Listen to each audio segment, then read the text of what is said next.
Okay बच्चों, जय and to all. सो कि हम लोग लास्ट टाइम बच्चों पढ़े थे हम लोग फिजिकल प्रॉपर्टीज, और आज का न्यू टॉपिक है हम लोग का केमिकल प्रॉपर्टीज। ओके, खूब ध्यान से मेरी बातों को समझना। Chemical properties,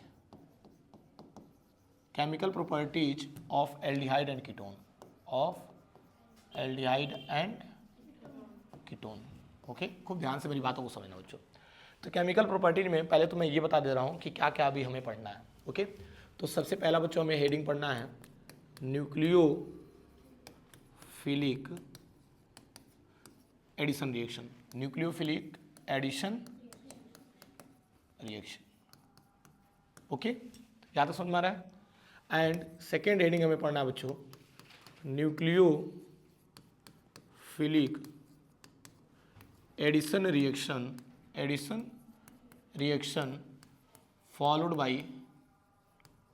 followed by elimination of water,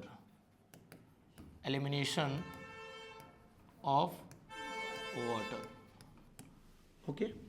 चलो ये भी पॉइंट क्लियर हो गया बच्चों। एंड थर्ड पॉइंट पढ़ना हमको रिडक्शन।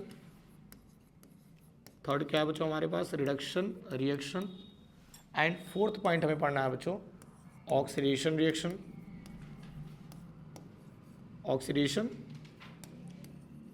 रिएक्शन। एंड लास्ट हमें पॉइंट पढ़ना है बच्चों मिसलेनियस। क्या पढ़ना बच्चों? Miscellaneous reaction. ओके, तो चलिए बच्चों इतना तो आइडिया लग गया कि केमिकल प्रॉपर्टीज में हमें बच्चों ये 5 टर्म्स बच्चों हमें पढ़ना पहले। ओके, तो सबसे पहला वाला बच्चों हमारा हेडिंग क्या रहेगा? Nucleophilic addition reaction. ओके, चलो तो न्यूक्लियोफिलिक एडिशन रिएक्शन को बच्चों हम लोग समझते हैं अच्छे से, ठीक है, बाय एग्जाम्पल। खूब ध्यान से मेरी बातों को समझना बच्चों। तो फर्स्ट हेडिंग रहेगा बच्चों हमारा सुंदर सा न्यूक्लियोफिलिक एडिशन रिएक्शन। ओके, ध्यान से समझना बच्चों, न्यूक्लियोफिलिक एडिशन रिएक्शन। चलिए, तो न्यूक्लियोफिलिक एडिशन रिएक्शन बच्चों सबसे पहले तो मैं ये समझा दूं कि कार्बोनिल ग्रुप का मतलब है क्या। कार्बन डबल बॉन्ड ऑक्सीजन, और यहाँ बच्चों बॉन्ड दिखा देना, and this is the carbonyl group. Okay, और आपको पता होगा बच्चों कि ये बॉन्ड ब्रेक करता है तो इस पर क्या आता है? नेगेटिव, और इस पर क्या आता है? पॉजिटिव आता है। ओके, चलो इसको बाय मैकेनिज्म समझते हैं कि न्यूक्लियोफिलिक एडिशन रिएक्शन होता कैसे। ठीक है, इसका मैकेनिज्म बच्चों समझते हैं हम लोग। कार्बन है, खूब ध्यान से मेरी बातों को समझना बच्चों, आसान भी है। ओके, चलिए, तो कार्बन की अगर हम बात करेंगे तो देखो एक बच्चों हमने ऐसा बॉन्ड बनाया जो कि प्लेन से दूर जाता हुआ दिख रहा होगा, जिसको ए मान लिया, और एक वेज लाइन बच्चों बना लिया जो कि प्लेन के साइड ही है, मतलब टुवर्ड्स द ऑब्जर्वर। इसको वेज लाइन बोलते हैं हम लोग। क्या बोलते हैं हम लोग? वेज लाइन, जिसको हम लोग नोट करेंगे बी से। ठीक है, and carbon double bond oxygen कर लेना। ठीक है, चलो ये अगर पॉइंट क्लियर हो गया तो इसके आगे बच्चों यहाँ पे रिवर्सिबल का सिंबल लगा लेते हैं हम लोग। ठीक है, ये तो कार्बन डबल बॉन्ड ऑक्सीजन में इलेक्ट्रॉन कौन पुल करेगा? ऑक्सीजन। तो इस पे क्या आएगा बच्चों? Negative charge. इस पे क्या आएगा? ठीक है, और यहाँ पे आएगा बच्चों न्यूक्लियोफाइल। क्या आएगा? न्यूक्लियोफाइल। तो न्यूक्लियोफाइल बच्चों अटैक करेगा किस पे? कार्बन पे। ऐसे समझ बैक बॉन्डिंग कर रहा है। तो जब ये अटैक करेगा बच्चों, तो अटैक करने के बाद देखो तो इसका शेप क्या होगा? कार्बन। ठीक है, और ये जो आपको डैश लाइन दिख रहा है बच्चों, ये नीचे हो जाएगा। ठीक है, ये आपका ए हो गया, क्योंकि जब ऊपर से अप्रोच करेगा, ये ऊपर से अप्रोच करेगा तो ये शेप क्या हो जाएगा? डाउन हो जाएगा। तो बच्चों ये हो गया, और वेज लाइन बच्चों आपका इधर आ जाएगा। खूब ध्यान से मेरी बातों को समझना बच्चों। ओके, ये आपका हो जाएगा बी, और यहाँ दिखा देना ओ माइनस। क्या दिखा देना? O minus. ठीक है, थोड़ा सा और इसको सिस्टमेटिक बच्चों कर सकते हैं हम लोग। ठीक है, ध्यान देना। ओ माइनस हो गया, और ऊपर से क्या अटैच हो रहा है बच्चों? एन यू मतलब न्यूक्लियोफाइल होता है बच्चों। ओके, एंड ये जो स्टेप होता है बच्चों, ये स्लो स्टेप होता है। क्या होता है? स्लो स्टेप, जिसको हम लोग इन शॉर्ट बोलते हैं RDS, rate determining step. Okay, चलो, तो ये वाला जो पार्ट आपको मिला है, ठीक है, ये टेट्राहेड्रल इंटरमीडिएट मिला है। क्या मिला बच्चों? हाँ, टेट्राहेड्रल इंटरमीडिएट, टेट्राहेड्रल इंटरमीडिएट मिला हुआ है। इसके बाद वाला जो स्टेप होता है बच्चों बहुत फास्ट होता है। ठीक है, ये H+ ले लेना, और ये फास्ट स्टेप होता है, क्या होता है बच्चों, फास्ट स्टेप। तो ये H+ बच्चों किससे किसको अप्रोच करेगा, O- को। तो देखो O- को अप्रोच करने के बाद यहाँ पे देखो ना क्या मिल गया, कार्बन ले लेना, ठीक है बच्चों, ऊपर क्या हो जाएगा NU ले लेना, ठीक है, और यहाँ बच्चों आप लोग ऐसे डैश लाइन दिखा देना, ठीक है, यहाँ पे A हो जाएगा,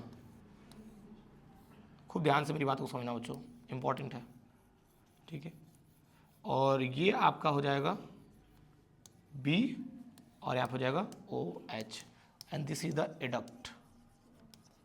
इसको क्या बोल देंगे बच्चों हम लोग, एडक्ट। एडक्ट मतलब है एडिशन प्रोडक्ट। एडक्ट का मतलब क्या होता है, एडिशन प्रोडक्ट। तो ये रहा बच्चों इसका मैकेनिज्म, ठीक है, कि मतलब इस तरीके से बच्चों फर्स्ट स्टेप में न्यूक्लियोफाइल अटैच होगा एंड सेकंड स्टेप में इलेक्ट्रोफाइल, ओके, NU- है तो इलेक्ट्रो न्यूक्लियोफाइल बोल दिया गया, और H+ है तो इलेक्ट्रोफाइल। चलिए, फर्स्ट स्टेप का स्लो स्टेप था एंड सेकंड स्टेप क्या था बच्चों, फास्ट स्टेप था। चलिए, आई होप बच्चों ये वाला पॉइंट क्लियर हुआ होगा, ठीक है। फिर नए हेडिंग की तरफ चलते हैं हम लोग, ध्यान से समझना बच्चों। न्यू हेडिंग है हम लोग का रिएक्टिविटी ऑर्डर, ठीक है, तो इसको मैं मिटा करके अच्छे से समझा देता हूँ बच्चों, ठीक है, ऑलरेडी मैं पढ़ा चुका था इसको। तो हमारे पास जो भी टर्म्स है उसको सिस्टमेटिक करके बच्चों मैं समझा दे रहा हूँ, तो ये भी नहीं लगेगा आपको कि लिखा हुआ सर समझा दिए बस, ठीक है। और देखो तरह मैं जानबूझ करके ऐसा कर रहा हूँ क्योंकि जब मैं लिख करके समझाऊंगा तो आपको हर एक चीज़ बच्चों डिटेल में समझ में आएगा कि इसका मतलब है क्या, ठीक है। चलिए, तो नेक्स्ट हेडिंग है हम लोग के पास order of reactivity of aldehyde and ketone, okay. तो पहला हमारे पास क्या है बच्चों, on the basis of inductive effect.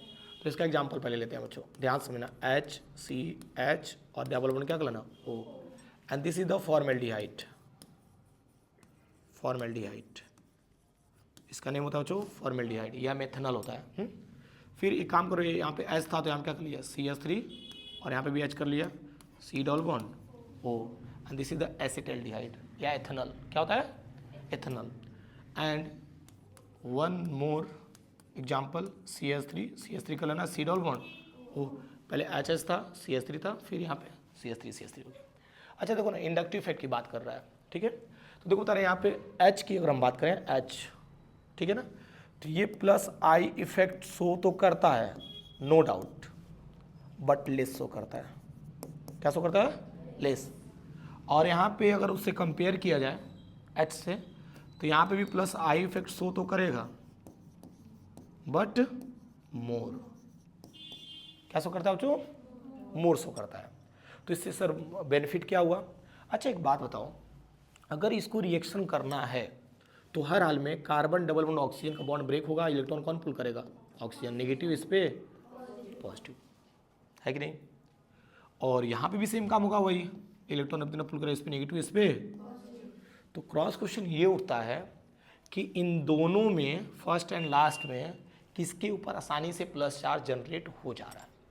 तो अच्छा एक बात बताओ, ये मान लो +I इफेक्ट शो कर रहा है, तो +I इफेक्ट जो होता है बच्चों ना, ये डोनेटिंग ग्रुप होता है, क्या होता है, इलेक्ट्रॉन डोनेटिंग ग्रुप होता है। मैं ध्यान से समझा रहा हूँ, इसको देखो, ठीक है। ये क्या होता है बच्चों, ये जो होता है ना इलेक्ट्रॉन डोनेटिंग ग्रुप होता है, इलेक्ट्रॉन, और ये भी आपका इलेक्ट्रॉन डोनेटिंग ग्रुप होता है।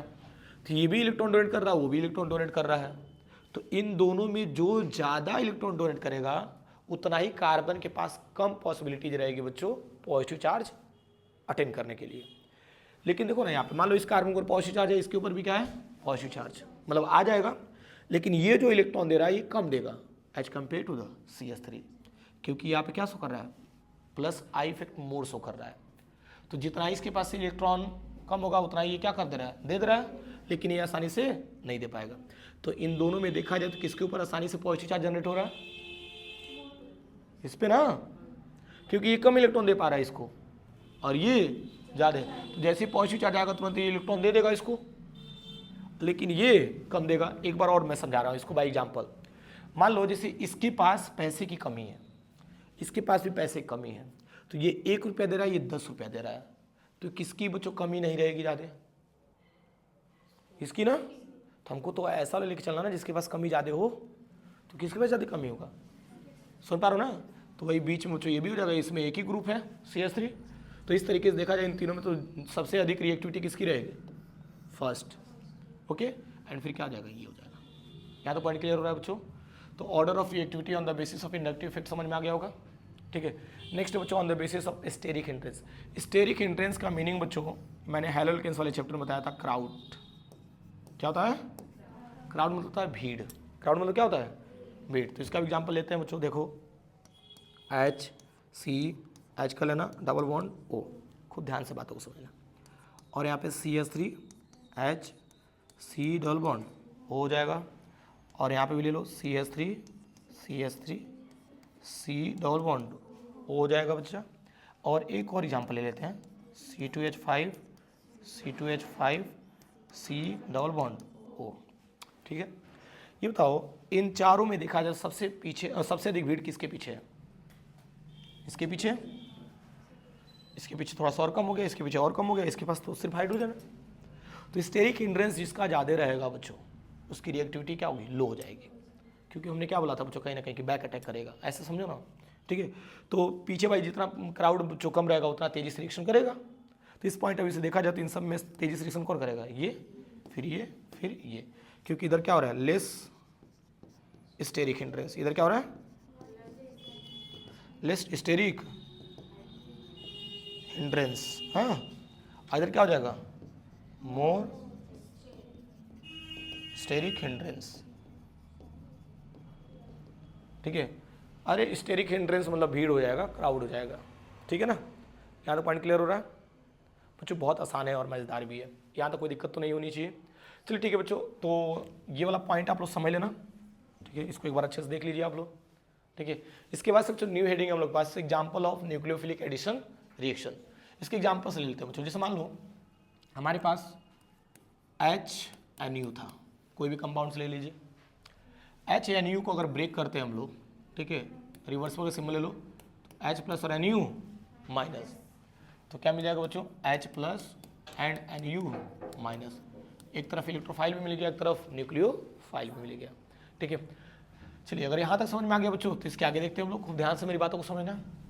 जैसे मान लो हमने ले लिया कार्बन डबल बॉन्ड ऑक्सीजन, और यहाँ पे बच्चों सबसे पहले क्या लेंगे? NU nucleophile. क्या ले लिया हमने? न्यूक्लियोफाइल। तो यहाँ से बॉन्ड ब्रेक होगा तो इलेक्ट्रॉन कौन अप्रोच करेगा? ऑक्सीजन, नेगेटिव इस पे पॉजिटिव। तो NU माइनस बच्चों किस, सॉरी NU माइनस किस, ओके बच्चों। तो ध्यान देना तो हम लोग लास्ट टाइम बच्चों यहाँ तक पढ़े थे examples of nucleophilic addition reaction, okay. और देखो ना H प्लस और NU माइनस जब ब्रेक होता है बच्चों तो किस में मिलेगा? H plus and NU minus में। एंड देखो ना कार्बन डबल, इसको चलो एक बार और मैं बता दे रहा हूँ अच्छे से लिख के, खूब ध्यान से मेरी बात को समझना। कार्बन डबल बॉन्ड ऑक्सीजन, और यहाँ बच्चों पहले लोगे न्यूक्लियोफाइल। क्या लोगे? न्यूक्लियोफाइल। अब देखो ना यहाँ से बॉन्ड ब्रेक होगा तो इलेक्ट्रॉन कौन पुल करता है? ऑक्सीजन, नेगेटिव इस पे पॉजिटिव। तो NU माइनस बच्चों इस पे अप्रोच करेगा, तो कार्बन और O पे क्या आ जाएगा? माइनस, और NU मिल गया, ठीक है बच्चों। एंड नेक्स्ट स्टेप में क्या हो जाएगा? ध्यान से समझना, ये भी इंपॉर्टेंट है। H प्लस आएगा, और H प्लस किसको अप्रोच करेगा? O माइनस को, ठीक है। तो यहाँ पे कार्बन, ऊपर क्या हो जाएगा? OH, और यहाँ पे क्या हो जाएगा? NU, and this is the adduct, ठीक है बच्चों, this is the addition product, okay. तो ये फाइनली रहा बच्चों हमारा एग्जाम्पल, ठीक है ना। और इतना आप लोग ऐड कर लो, ठीक है ना। फिर नेक्स्ट वीडियो में बच्चों हम लोग नया टर्म्स देखते हैं।